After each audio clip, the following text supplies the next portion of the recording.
পাঞ্জাবি ওরা, ওই মুসলিম না। হ্যাঁ মাগুর আছে। মুসলিম এলাকায় তো বলি তো। না না মুসলিম নয়, ওই যেটা আমি বলছি সোনার মন্দির ওই পাঞ্জাবি তো, ওটা ওটা মুসলিম না, শিখ ওরা, শিখ। আলাদা না, ওরা বাপকে আজ বয়গুরু বয়গুরু বলে। ডাকতেছে আমি ভয়ে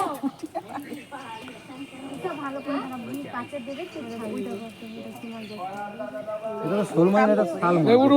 শাল শাল শাল, শোল মাছ অত বড় হয় না। শোল মাছ বড় হয়, মোটা গাছ আকারে দাঁড়াচ্ছে। শোল মাছও বড় হয়, 3 কেজি জানি। ওরকম করতে হবে, এরকম করতে মুড়িয়ে দেয়, হ্যাঁ মুড়িয়ে দেবে। কাতলা মাছ না দেখি আচ্ছা এই মাছকে খাইনি না, হ্যাঁ থাকে। নষ্ট হয়ে যা পচে যা ঘিরে দেয় না বড় হয়ে গেলে হয়তো তুলে নদীতে ছেড়ে দেয়, ওখানে ওরকম জলে জলে যাবে, ছবি তুলে দেখে বড় হয়ে গেলে তুলে নদীতে ছেড়ে দেয়। তো মাছ ঢুকে যাবে। আর এরকম মাছকে খাবার দিয়ে দিলে তো মাছ চচ্চর করে বড় হয়ে যায়। এই জন্য ওরা কত আর তুলে ফেলবে, একদিন খাবার দিতে মানা করে। মানা করে এখানে নয়, ওটা ওখানে। কাতলা মাছটা